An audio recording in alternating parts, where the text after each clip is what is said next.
Okay, everybody. I think we're officially live. So we managed to get through this one without Jon starting it. That's so fantastic. It's amazing. I want to welcome everybody. I want to welcome everybody to our new format of virtual tastings, where tonight we're going to be trying all three of the wines and comparing and contrasting them. And tonight we have our 2009, 2010, and 2012 vintages, all of Cabernet Sauvignon Reserve, all from the Newsom Vineyard up in the High Plains. So if you're like me and you're worried you're going to forget which wine you've got in your hand, I literally wrote the year on a sticky note and stuck it to the counter in front of me and placed my glass on it. Jon has much fancier little tabs to go around his wine glass itself. So whatever way you're going to keep track of them, we hope you're keeping track. We've got, of course, Dr. Richard and Dr. Joe Becker with us tonight. We also have Jon Leahy, our winemaker. We have our general manager, Bret Perrenoud.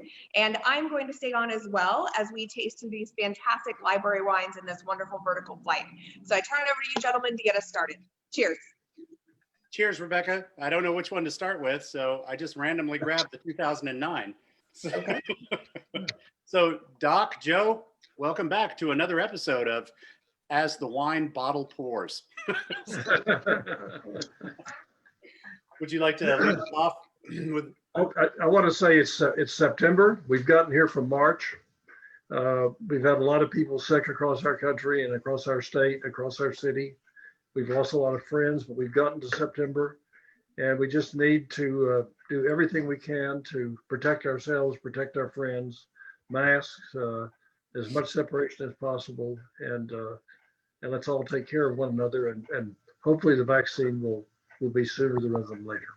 Anyway, and we now have this wonderful, I guess probably the better part of an hour to discuss these great wines from, I think, one of the most important vineyards ever planted in Texas, the one planted by the Hawson Laverne Newsom and continued by their son Neil, and with more planting on his nearby property. So it's a treat to look at the three expressions of this vineyard. That's it. You know, I unfortunately had nothing to do with the 09 and the 10. I'm enjoying them, so I have everything to do with that. But Bret, I think it'd be appropriate if we start with you on the 2009, if you wouldn't mind. Yeah, so I think that what I remember about that vintage is it was just really good all the way around.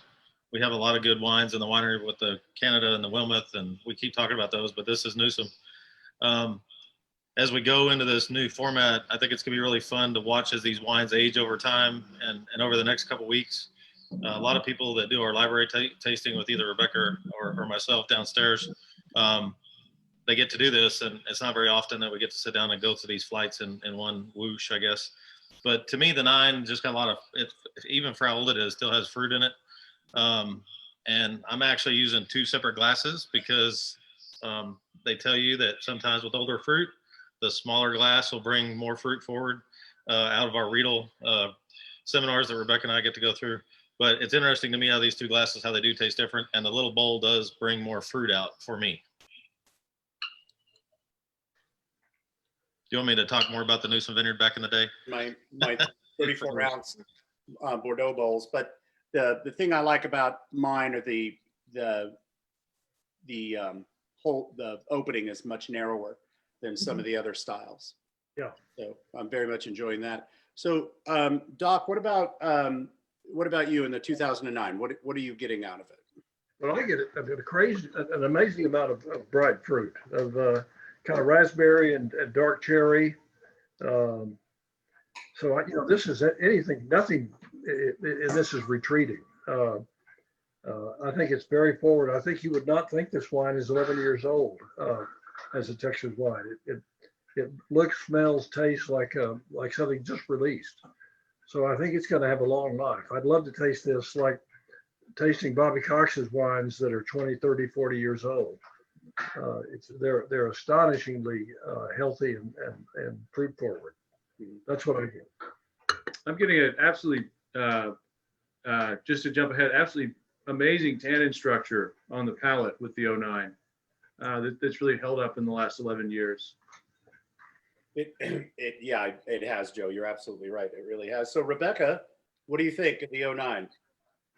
I think it's fabulous. I am one of the things that we always joke about with John is, 2009 did, like Bret said, produce some fantastic wines. And so it's hard to be talking about all these great library wines. And poor John started in 2012, and we're talking about these wines that he didn't necessarily make, but they're also fantastic. And what I think is going to be interesting throughout this tasting is to see kind of the continuity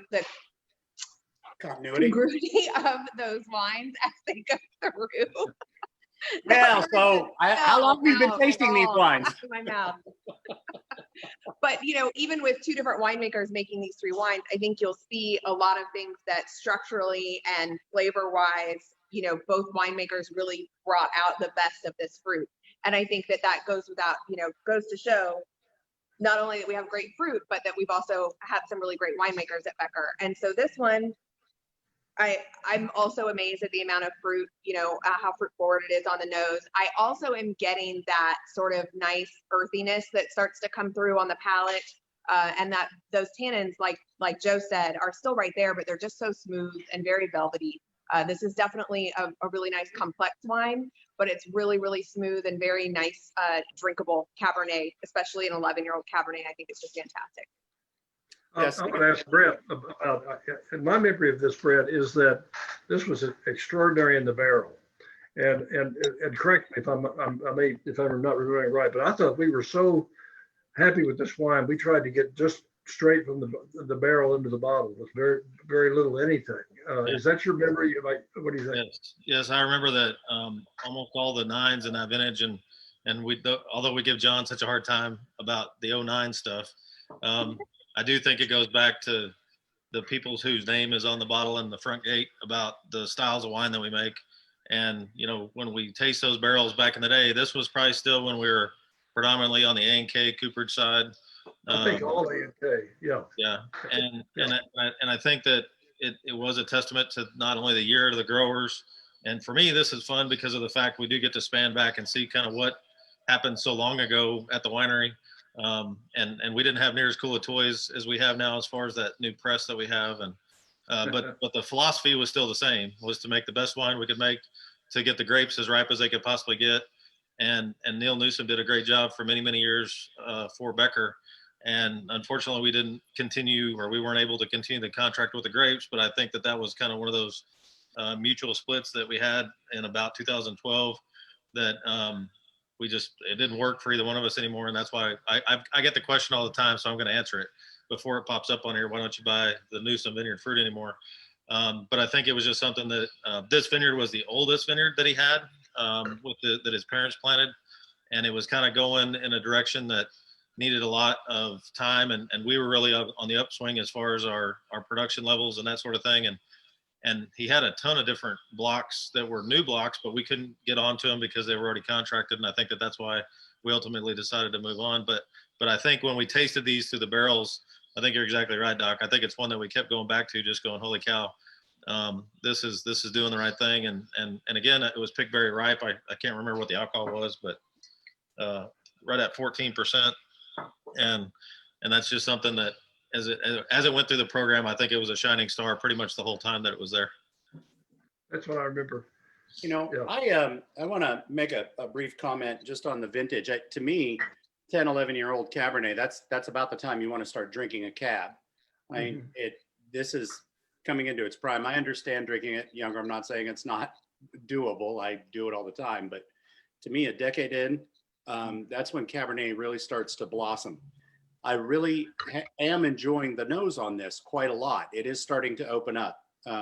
So Bret decanted this bottle, about an hour and a half ago, I think, when you popped the cork on this. So as you and I were running by each other trying to leave the winery after getting fruit in today. It's like, oh God. But the nose, even in this larger bowl, I am getting some good fruit. I thought I had a smaller glass under here, and I don't. I was going to pour it into the smaller one, but I'm still getting crazy. It's crazy for me how much more fruit there is in the small glass. I think Riedel does have somewhat of a, and Doc, I don't know if you've done this a lot before, but I just remember in one of our first seminars with them, they told us that when you're drinking, and this wine in most terms is not that old, but trying to use a smaller bowl glass, maybe on older wines, just it changes a lot. It changes anyway. So it's kind of a double-edged answer, I guess. But I have done it at home when I've opened some older bottles of wine where I thought maybe the fruit had gone out of them a little bit, and I went and grabbed a smaller glass, and it was really, really nice because it kind of brought it back. We just got a question. Several people have been experiencing the older corks are crumbling, and somebody said I was able to save it from hitting the wine. It's okay if it hits the wine, just don't drink it. But if you do, you kind of want to chew it up really well. Kidding. But yeah, I have a little floater in this one too. The cork did crumble. What causes the cork to crumble, honestly, is the age of the cork, the way it was cut initially from the bark too, and how much moisture that cork had before it went into the bottle. There's several factors that will affect how long a cork will last on there. And really, if you're going to drink a lot of old wines, you need to buy the cool corkscrew that Dr. Becker has that goes down beside the cork on the sides, and then it screws down between it. So it kind of squeezes it and pulls it out at the same time. And it's amazing how it works. So I have a little baby glass now. Look at that. It just looks like the junior model. But, looks like the kid's size. You know, John, one of my favorite YouTube experiences is watching Jensen Robinson, my favorite wine writer, give a lecture about tasting wine. And someone asked her, do you switch glasses? Do you have one glass? Do you have a favorite glass? And she held up the smaller glass, John, that you have right there. Mm-hmm. And that's what the smaller one. And that's what she tastes all wine from. Reds, whites. This one or the martini glass behind me. Yeah, yeah. No. And but anyway, I think there's a lot to the Riedel glasses, but there's also a lot to, I guess, maybe just experience. And yeah. Now I actually, when I want to sit down and enjoy a glass of wine, I prefer the larger bowl because I like the air, the air on there, the amount of surface exposure. That's why I prefer the larger bowl. The small one does concentrate that fruit in there. And I use a smaller bowl at work when I'm doing the blending. I use a smaller bowled glass on there. Somebody said, I guess we're lucky, no crumbling corks. Okay, Sam, I expect good questions from you tonight, sir, since you haven't been around for a while, or I haven't seen your comments. Gary, I want some questions, and Trish, you better start asking questions. And Angela, you're not off the hook tonight either. So all of you that have been here, and I haven't seen Jane sign on yet, but when she gets on there, I want everybody to give her a little crap and then make her ask some questions. The finish on this wine is beautiful. I mean, this is like one of the older California Cabernets. It's smooth. It's very rich. It's yeah, there's a little dustiness to this 09. That's really nice. Yeah. So John, you and I were talking about, I have a hard time not skipping ahead, but if you put 3 glasses of wine, if you put 3 in front of me, the first thing I do, even if I'm not going to taste them, I want to smell them, Mm-hmm. And I think you see us do this whenever we sit down in our tasting is first thing that happens, Dr. Becker asks, what is this? And you say red wine. It's, it's the highlight of Saturdays at 11 o'clock. I think Brett's a little tired of the same routine. Yeah. But I think obviously when you smell through these, they're going to be so different. And I think that we need to, we talked about trying to make sure that the comparison part of this is going through. So I really do think we ought to let everybody just smell across them before we get too much in or even taste. We've got the 10. If you all are done, I think that's a very good point, Brett. We do want to smell the 10 and the 12 and then go back to the 10 here. But and I'm not trying to skip over the 9 yet, but I think it's just no. Wow, that 10, the nose is way different. Way different, yeah. It's much more Bordelais, I think, John. Right. It's very subtle. John, did you arrive in time to bottle this 10? Were you that? Yeah, the 2010. Well, I know I did. I think I did the 10 bottling, but I'm not sure. I'd have to go back and look. I know I did a couple of 10s and several 11s on bottling, and I did a few of the 11 blends, but all of the base wines were already fermented and barreled on there. Wow, I mean, that's crazy different for me. Yeah. I mean, you're right. On the palate, you're starting to get a little bit of that just a hint of that old cigar box you get. And this is definitely more in a Bordeaux direction than the 9, the 10 is. Yeah, so now grab that 12 and just smell it too. If you're all at home, I want everybody at home to take a whiff of each of the 9, 10, and 12 in a row, because we want to be able to go back and compare noses here. They all smell dramatically different. Mhm. Of course, nobody can compare their nose to this nice schnoz right here. So. Somebody just asked if the 09 was still available for purchase. I think there's a few, Rebecca. Not right? many. Not many. The 10 is completely gone. Bret and Jon had to share their bottles tonight. Dr. Richard Becker and Dr. Joe Becker had to share their bottles tonight because of the 2010. The 2010 is completely gone.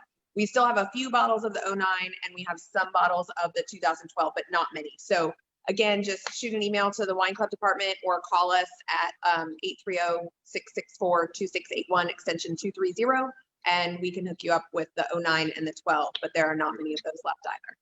You want to tell the story about Haas Newsom? Oh, my goodness. All right. Well, so John, while we're we made a trip to Bordeaux with Haas and Laverne, and one of the most memorable experiences ever for me in the wine world. And we're in the cellar at Mouton Rothschild, and the winemaker has first the viticulturist has taken us out to the vineyard. We've gone and looked at the vines and the way they manage them, prune and so forth. And now we're in the cellar, and they're letting us taste wine in 1 year in barrel, wine in the second year in barrel, 1 year in bottle, 2 years in bottle, and then ready to release in 3 years after bottling. And the one point was that every one of those wines tasted wonderful. First year in barrel, so these are different vintages. And then we're in the cellar, and so Bunny is holding her wine glass like this and tasting it, and Haas comes over. Haas, and wearing a big cowboy hat. With the cowboy hat, he came up about to our shoulder, and Haas elbows Bunny like this and says, "Buddy, I think those Frenchies want you to hold it like this." And you had to be there. Man. But I agree with that philosophy, holding wine in bottle for 3 years before release. That's a good idea. I know you do. Well, I can tell you, something to sell. and I can tell you one of the most memorable moments I had was when we went to when we were in Italy and trying those Brunellos that were in the different stages and going back and trying the exact same vineyard from the exact same place. And doing a 6 or 7 year span of it in a matter of 30 or 45 minutes. And that's, to me, one of the biggest aha moments of my wine time is just seeing that progression as far as, when we do our tours at the library, our library tasting, we try to give you a first year, that's just barely going into barrel, and then seeing that evolution. And then after it's come out of barrel and it's ready for us, what we call sell. And then after it does the barrel aging and go through that whole process. But I think that this is one part that, they say 95% of the wine in the United States is consumed within 4 hours of its purchase. I don't think very many people are going to go out and purchase this old of a wine. And it is very interesting to me to show this to people and to show them what a 10 or 11-year-old wine is going to taste like, and be able to try it next to the one that may have been treated a little bit differently. And again, here we have a little bit of jump because we switch winemakers. But our style, as far as what the Becker wines have been, I think are very consistent with balance of fruit, alcohol, oak. The barrel program changed over time a little bit, but I think that the style of wine is very similar. And I always joke with John that I say that we're never happy about like what we did last year. We're always trying to make a better wine.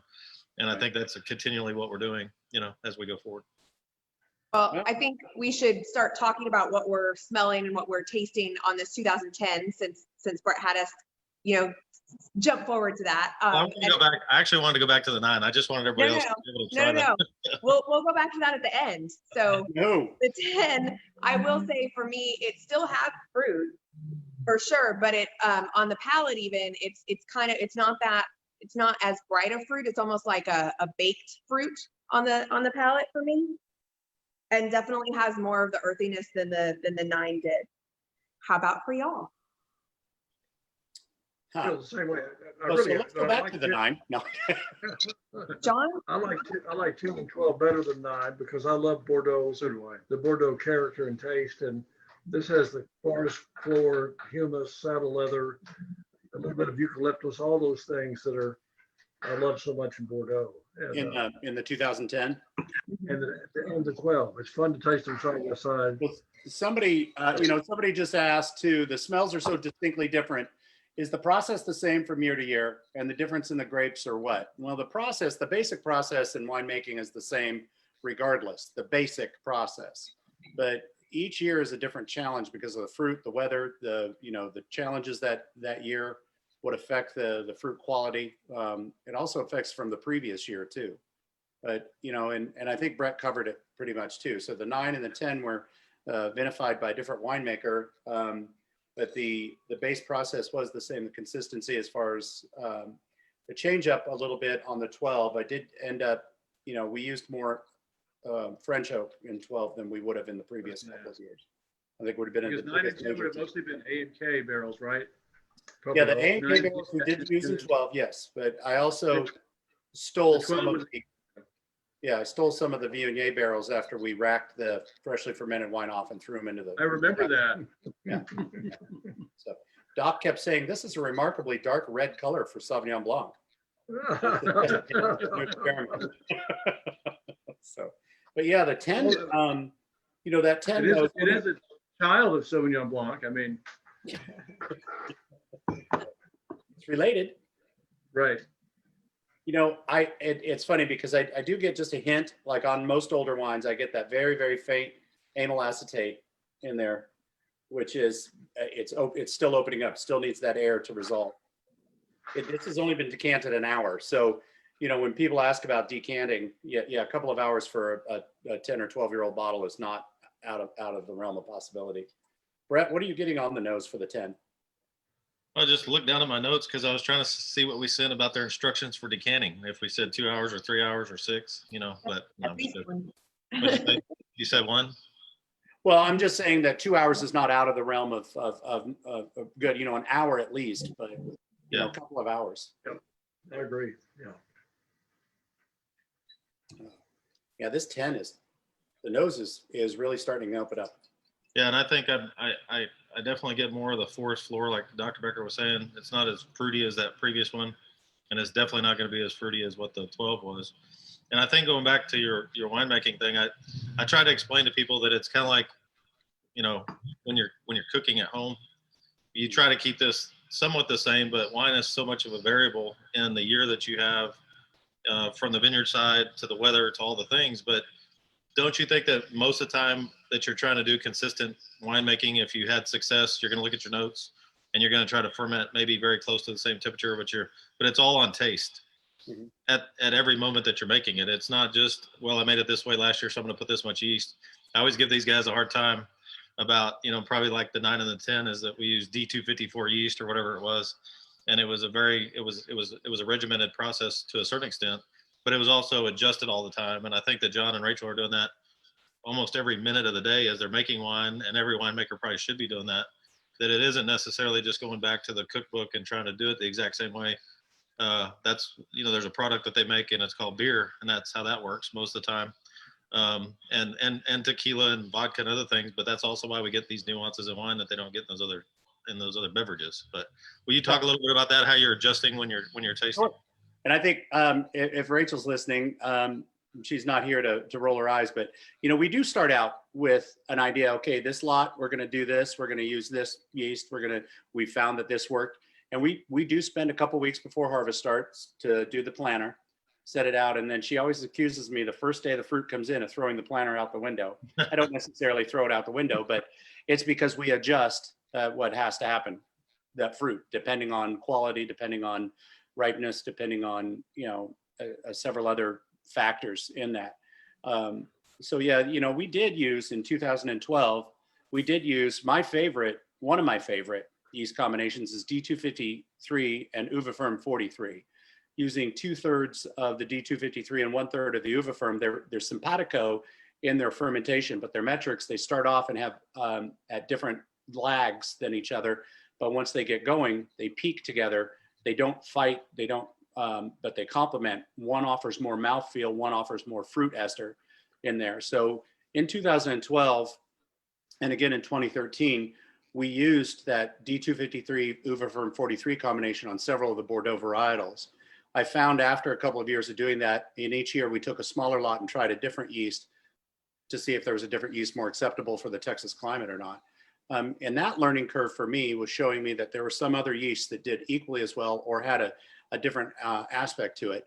I still have the D254, but I use an FX10 and a X10, FX10 and FX60, which are two different types of Bordelaise yeast.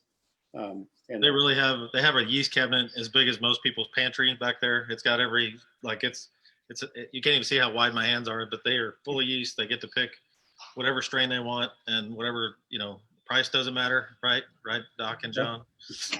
Yeah, when a 500 gram thing of yeast costs $18, you can say price doesn't matter. We're not spending $20,000 on yeast, but we did spend that much at least on barrels. But, yeah. John, let me ask you about this. So on this trip to Bordeaux that Haas and Laverne were with us and many other great people from Texas, we spent a morning there's a Bordeaux Yeast Institute where they've been collecting yeast samples and growing them and studying them for 100 years almost, and many of the original varieties or the species are there, and so there's been a lot of evolution and science about trying to select the right yeast, and then there's the other half of the school that does just native yeast. Sure. And I've never really gotten to ask you about how you feel about the native yeast versus special strains of yeast. I know you probably prefer the latter, but I'd like to hear what you think. It depends on what I want to do. I like wild fermentation. I don't have a problem with it at all if it's healthy. Now, if it really is, cerveza that has taken over the fermentation and not a derivation of Calecra or the one starts with a B, in my mind is a Swiss cheese. What? Bret. No. Bret is a whole different thing. Bret is the general manager. We don't have a Bret in the winery. We have Bret in the winery. But yeah, no. The cultured yeast, almost all of the cultured yeast we use were found in native ferments, and then they were isolated and bred true, which means the yeast lab, there's one yeast lab that does this up in Denmark. And how the Vikings got a hold of the yeast is beyond me, but it's hard to know, yeah. Yeah, anyway, they will breed it for 100 generations of yeast to make sure that it has the same matrix, and then they will commercially produce that yeast. It's just a shortcut of certain native types and trying to replicate things, and that can be handy. In Texas, we do have quite a few wild strains that are fairly healthy and fairly vigorous. But when most people do a native yeast ferment in their winery, 8 out of 10 times that native yeast ferment is whatever the natural yeast in the winery is, and that could be from cultured. So starting in a fresh winery, a fresh building like we do, making sure that we're using consistent cultures, that yeast lives in the air. That's a good way of getting established with a nice, healthy yeast colony. So that it wholly depends again. And somebody just asked another question is, it would be, I've always been curious about if my very favorite Bordeaux red wines, Aubryon, Petrus, not that I've tasted that much Petrus, but Aubryon, Petrus, Mouton. You'd like to know what yeast they use and what do they have yeast secrets? I mean, have they found a strain that just makes a really great wine that they're able to produce? All you have to do is take 130 mils of that wine and send it off to the lab, and $500 later they'll tell you what yeast it is. I'll be darned. Is that right? Okay. Yeah. I mean, it's not, first of all, especially Petrus, they don't filter, they don't fine, they rack and settle, they use gravity and temperature, but that yeast is a living component of the wine. You can find out which strain, if it's on their catalog. Now, if it's not in their catalog, they're just going to come back and say it's a general cerveza yeast with this characteristic. So do you think they're doing much wild? Do you think they're doing much wild wild yeast Oh, fermentation? no, Petrus is, yeah, they're using the same vineyard and, same tank, same cellars with the same endemic yeast in there. Yeah, I am pretty sure that they're pretty consistent in there. But they're self-inoculated with from prior fermentations. What you're saying, right? Yep, Yeah. or just from what's on the grape. I mean, the outside of the grape is covered in yeast when it gets in. I mean, it grows, naturally. Somebody just said they have concrete tanks with copper flanges for temp control. Yes, they do. That also is, the copper is a shortcut way of controlling some other things too. So, but yeah, there are a lot of people that will espouse native ferment or wild ferment only, and that's fine, and it may very well be true. But going back to my statement earlier, it's going to finish with whatever the dominant yeast is in that particular winery. So, and that's an easy point to follow through with. Okay, I've got to get back to the 10, now the 12 before Rebecca goes crazy, and because she's sorry, I dozed off there for a minute. Whatever. So, well, whatever. Let's get to the 12 of the nose, and then I want to go back through and taste these side by side, each one together. No, Trish, no H2S. You're absolutely right. And Trish, to answer your question from earlier, Harold is not D253. Harold is a unique yeast. The fruit expression, the nose and the 12 is very striking. I get the black cherry, raspberry, a little bit brighter. Well, it almost smells like somebody knew what they were doing. Well, I also get not only that fruit, but there's also a large amount of that herbaceousness that I really love from Cabernets, and specifically Cabernet Francs, is coming across in this as well, which is I didn't get nearly as much of in the 9 or the 10. I would say, as much as I like 10 and 12, they're not ready to drink. I think they need another decade. Sure. I think I would agree with you, especially on the 12. It's rather young right now.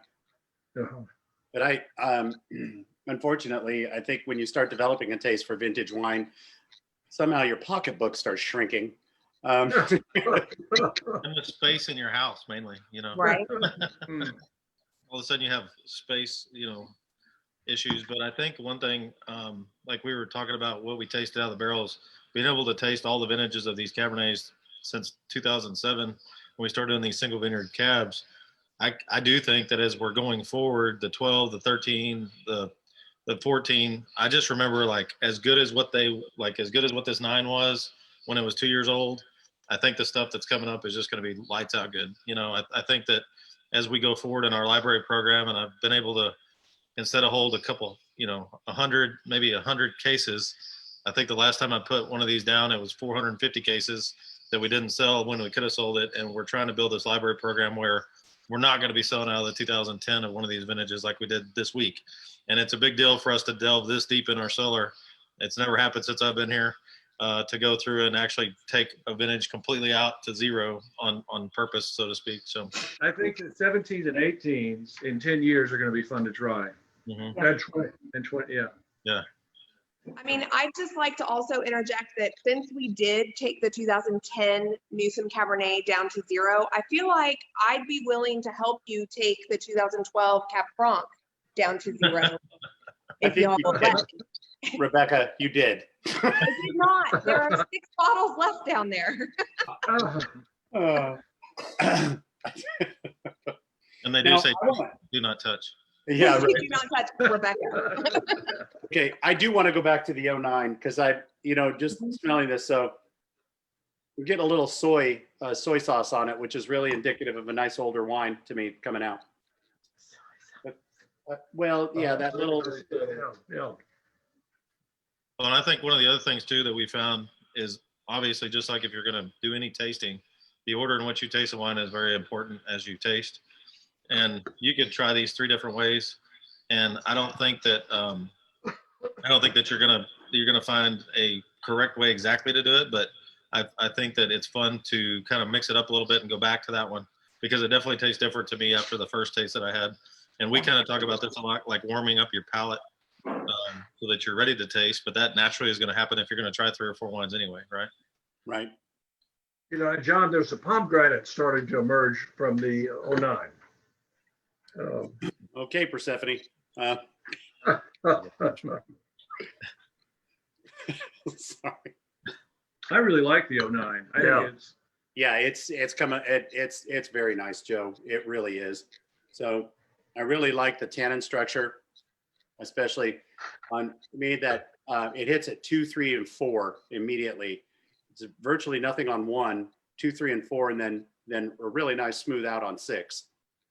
yeah. It doesn't punch you on those finish. Like to me, it's finishes soft. It's not a big hard whack on the last 2.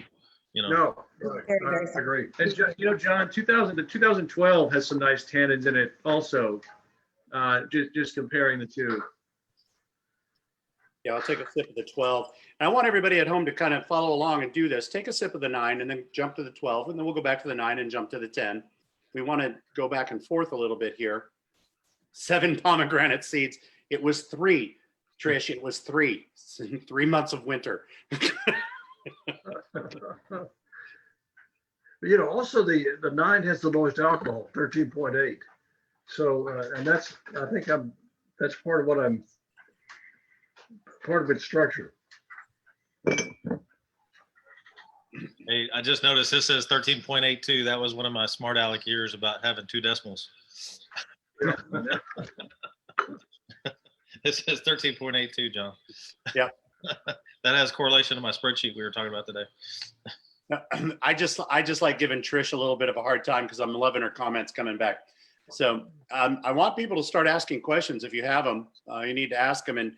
And Rebecca, we corrupted poor Angela. She's actually eating cheese with this wine. Angela, what happened? Yeah, that In 9. fact, John, Trish was in the cellar with us at Mouton. Uh-huh. And we were trying, they'd given us a bottle to taste of the current second year, not ready for release. And I think somehow it was in somebody's raincoat pocket. I can't remember exactly, Trish, whose it was, but I think it made it back to the bus. Whoa. Would you be willing to sing some of those songs from that trip? That I'd pay for. I can't remember. What a friend we have in cheeses. Jesus. Joe, it's Jesus loves me. Oh, sorry. Jesus loves me. We had a cheese course with every meal. So, Doc, what was that trip y'all were on? Pardon? What was the trip for y'all were on? Like a Texas wine? It was a George Ray vacation for people that were growing grapes and making wine in Texas. And it was in about 94, I think. And so it was fabulous. So if you're interested in learning how to grow wine in Texas, it's a good thing to take a trip to, or grow grapes and make wine. It's a good thing to get with the group and take it to Bordeaux, right? Yeah, I agree. I want to sign up for that so I can learn how to make wine in Texas.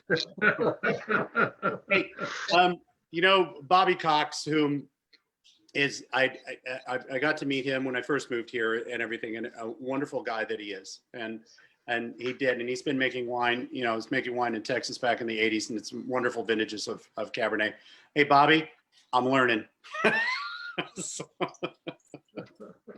Well, and I think that Bobby has consulted with pretty much, I know he learned a lot with Neil at the same time, and he may have helped Neil. I can't remember what their relationship was, but, you know, Neil was one of the pioneering grape growers with his father and his mother up on the high plains. His parents started it, and then he kind of took it, I guess, to the next level. I think they're up to somewhere around 100 or 150 acres of very high quality, you know, grapes up there. And I was actually going to call him to try to get him on tonight. And he texted me yesterday morning, and they had been up every day, every night, trying to beat the storms that were supposed to hit Lubbock, or the Plains, Texas. Sorry, not Lubbock, Plains. And I thought, man, I don't want to call him and bug him when he's been up for the last 6 days straight trying to beat these storms come in. Yeah. And in our text, it was, hey, can we share a truck? And my truck's full, and no, we can't. And all this kind of weird stuff was happening. And then lo and behold, I think our fruit was on that truck this morning with the stuff that he shipped down from his vineyard to a different one here. So was kind of a fun afternoon. And then I thought, well, heck, we're doing his wine. I kind of forgot we were doing it. So.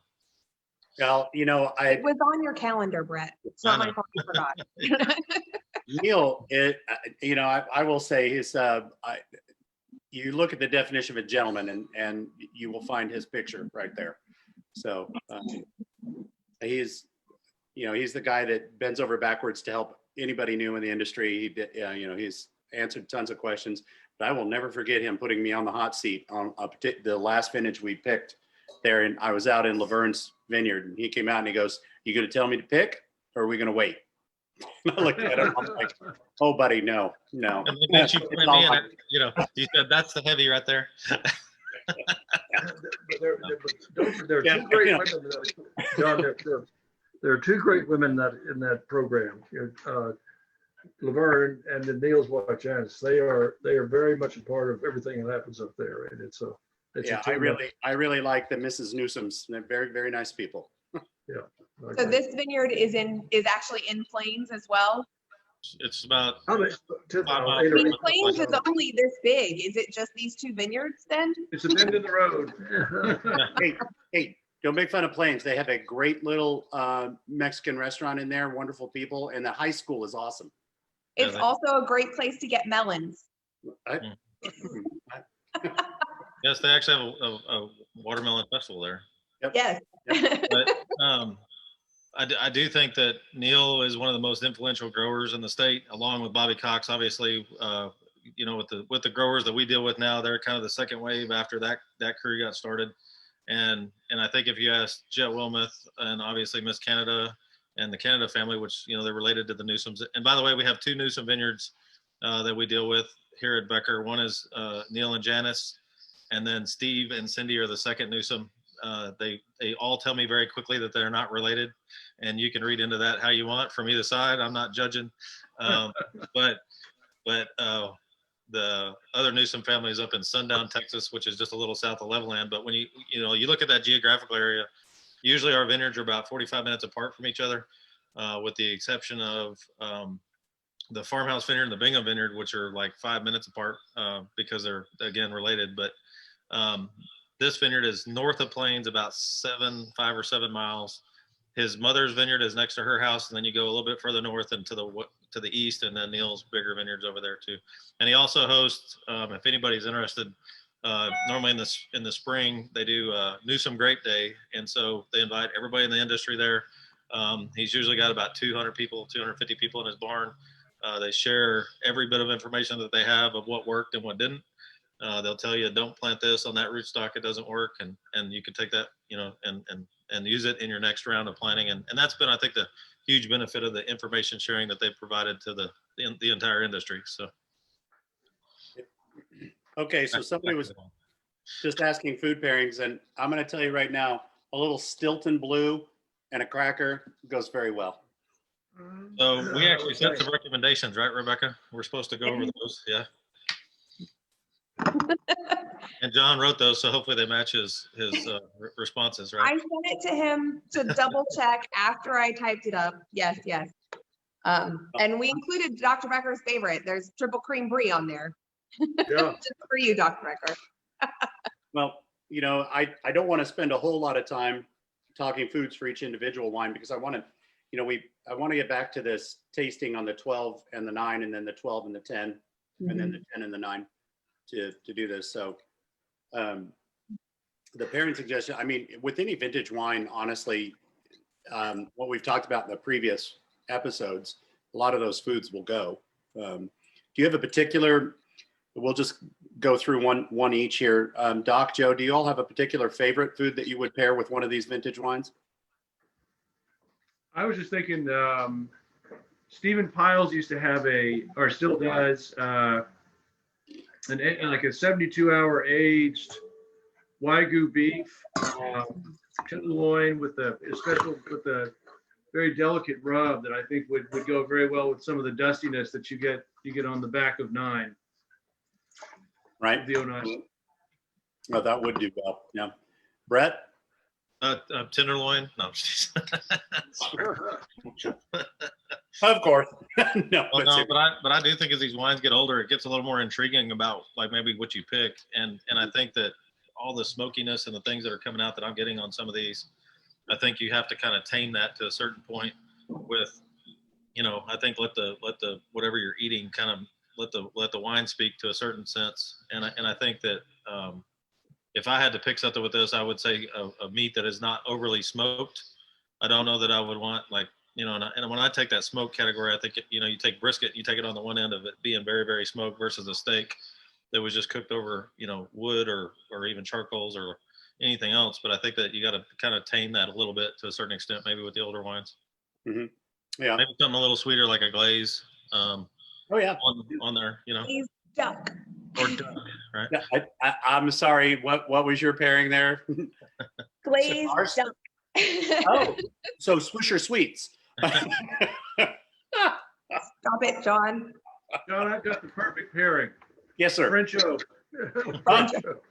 Yeah. You are a genius. Perfect.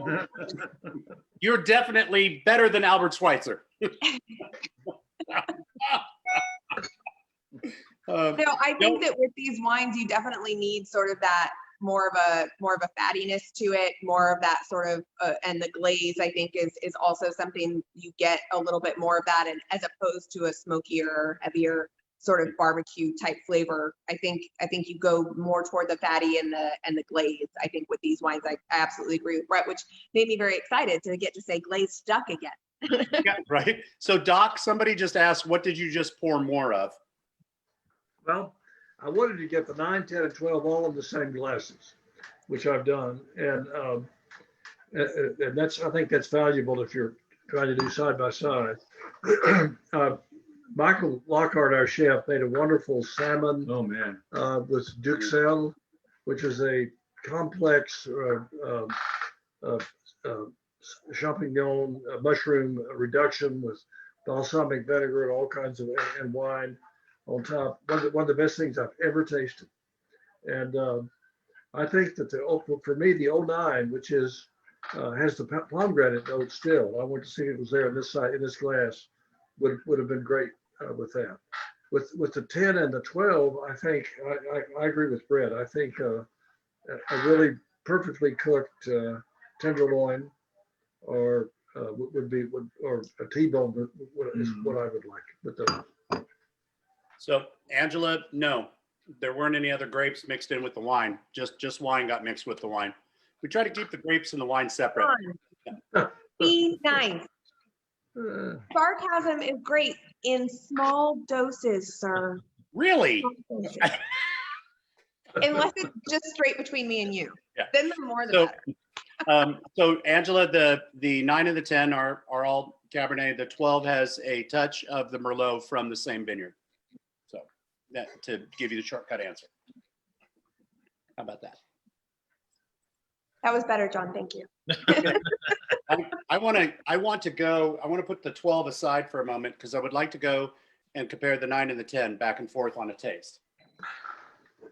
And I find a lot of difference I between do too. I think they're different styles. Between the 9 and the 10? Yeah. Mhm. Which is also interesting since these two were the same winemaker. But not the same blender.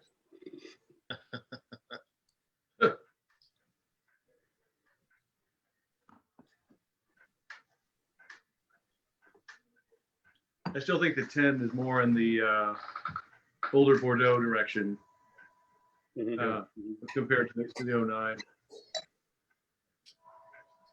Yeah, and I when I go to blend cab, I really do like just a touch of Merlot in there. I like the way it softens the cab on some of the edges.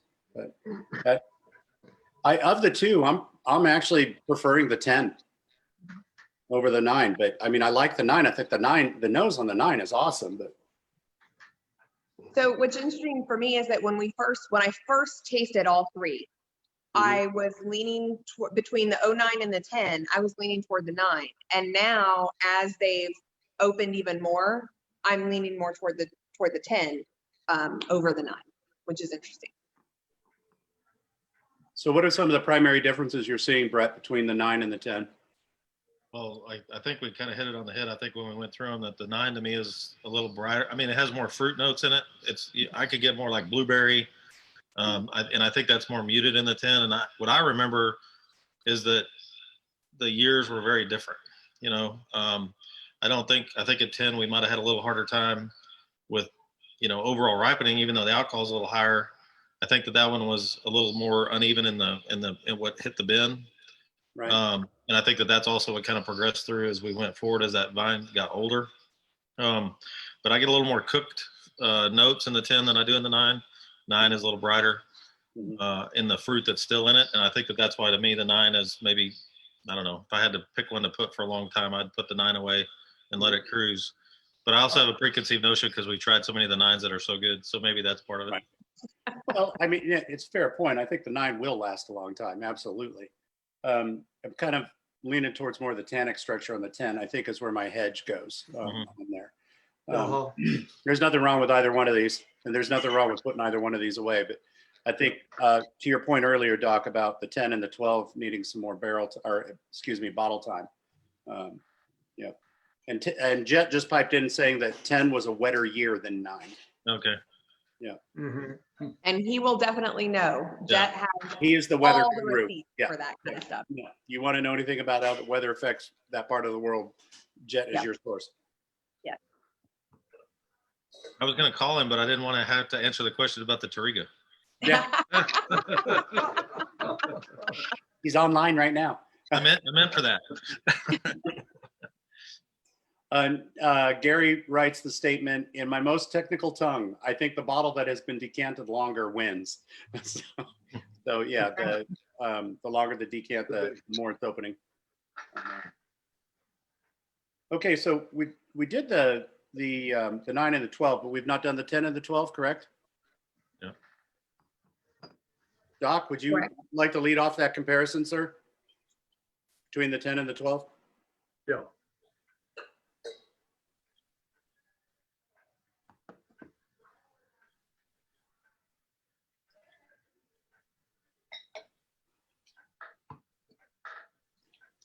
So in this order, if I tasted just a 12, I used to just think it was a star. And now I think it needs another 10 years at least in the bottle. It has all the components that I want to be there. The 10 is made a little more progress. It's more in the direction of a Bordeaux that you begin to think about drinking. Right. But the 12 still the fruit is strong. The tannins are strong. I think you would like another 10 years. Yeah, That's it's the main definitely a young wine. Yeah, absolutely. Joe, what? I was just thinking about that.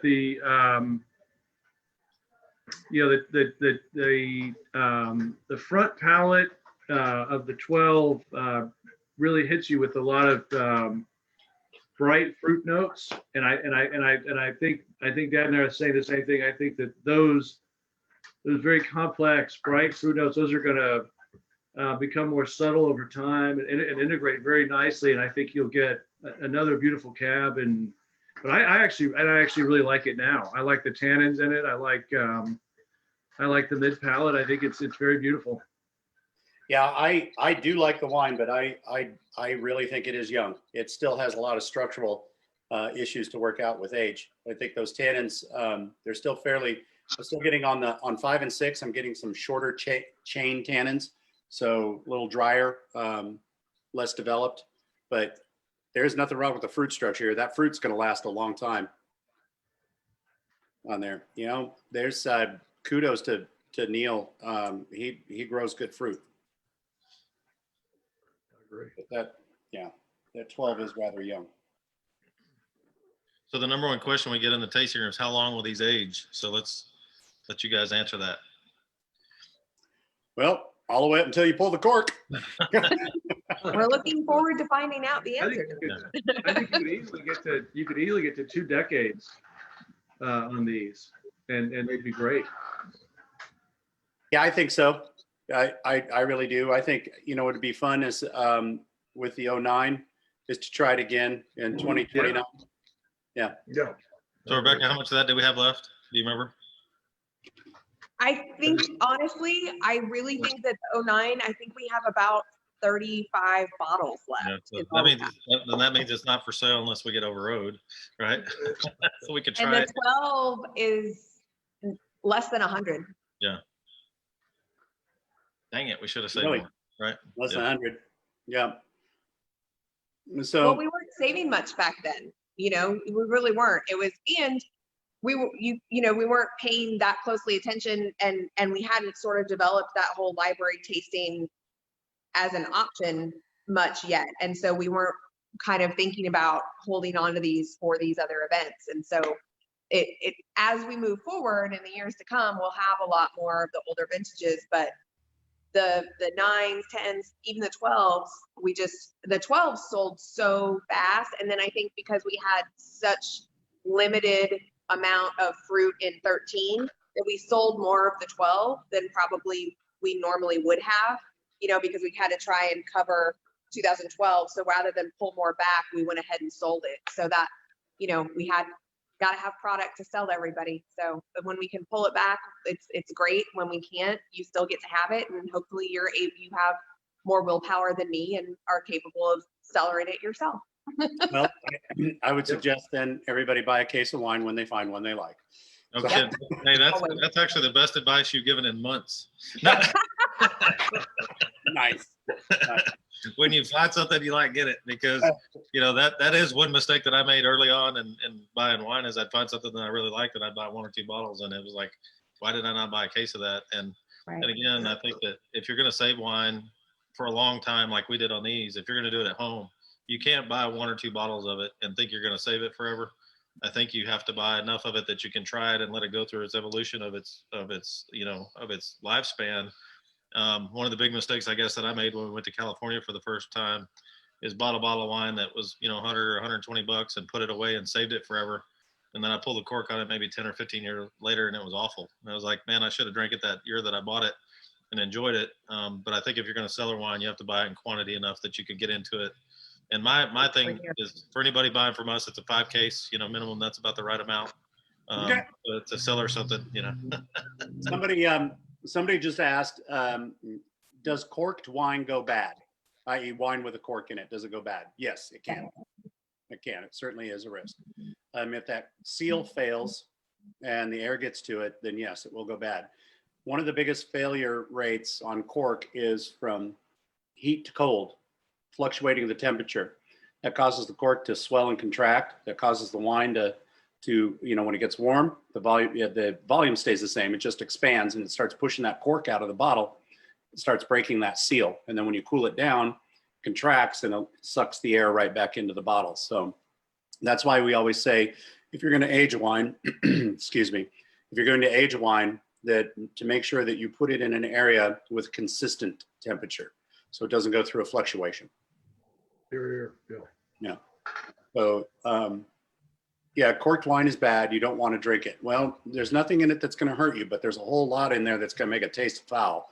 So, I mean, yeah, you don't want to drink a corked wine. It just will not be very pleasant. So, what do you guys think? Back and forth. 10, 9. So the 12 is still young, and the 10. So 9 is just about right on the drinking. Just about 10 years old. I think it can all take more aging, but I think the 9 is, I find the most approachable right now. Mm-hmm. Mm-hmm. 10 and 12, I think, are terrific. It'll be fun to follow them along, and especially with food, I think they'd be enhanced.